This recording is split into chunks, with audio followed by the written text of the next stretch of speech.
Datin Seri Rosmah Mansor diarah bayar 67 juta ringgit ganti cincin permata yang dirampas. Mahkamah Tinggi Kuala Lumpur hari ini mengarahkan Datin Seri Rosmah Mansor membayar 67 juta ringgit kepada sebuah syarikat barang kemas mewah dari Lubnan bernama Global Royalty Trading atau GRTS. GRTS dikenali sebagai pembekal barang kemas mewah kepada selebriti ternama dunia dari kalangan keluarga diraja, ahli politik, hartawan dan artis terkenal, termasuklah Angelina Jolie, Naomi Campbell, Oprah Winfrey dan ramai lagi. Sejumlah 43 barang kemas mewah bernilai 67 juta ringgit itu dihantar GRTS dari Beirut kepada Datin Seri Rosmah dalam tahun 2018 dahulu. Ia jadi amalan biasa di kalangan orang ternama. Syarikat seperti GRTS menghantar barang kemas mewah untuk disemak dan seterusnya dibeli. Mana-mana yang tidak dibeli akan dipulangkan kembali. Kesemua 43 barang kemas itu tidak dipulangkan, lalu GRTS mengambil tindakan saman terhadap Datin Seri Rosmah Mansor.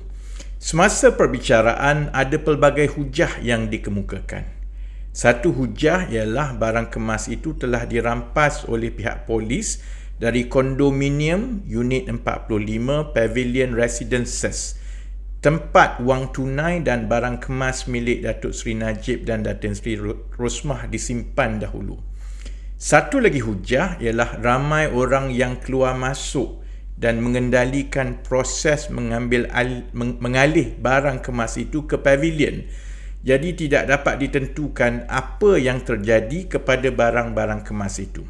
Walau bagaimanapun, pihak mahkamah memutuskan bahawa tanggungjawab itu tetap tanggungjawab Datin Seri Rosmah dan beliau perlu membayar kembali nilai kesemua 43 barang kemas itu yang berjumlah 67 juta ringgit.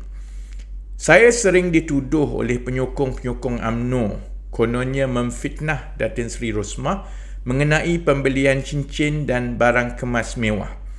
Saya telah pun sebenarnya menunjukkan bukti barang-barang kemas mewah yang dibeli menggunakan wang SRC dan wang MDB. Semua bukti termasuk transaksi kad kredit ada di blog saya rafiziramli.com. Pilih kategori 1MDB dan anda akan lihat ada beratus bukti dan dokumen di situ. Tapi masih ramai yang akan terus menuduh saya memfitnah mengenai pembelian cincin dan barang-barang kemas mewah. Pada satu ketika, saya pun dah tak bantah pun fitnah-fitnah ini. Kononnya saya memfitnah Datuk Seri Najib dan Datin Seri Rosmah mengenai 1MDB, soal cincin, barang kemas mewah dan lain-lain. Biarlah fakta seperti keputusan-keputusan mahkamah contohnya pada hari ini yang berbicara. Kita hanya mampu berdoa Allah buka hati mereka untuk menerima kebenaran seperti pada hari ini.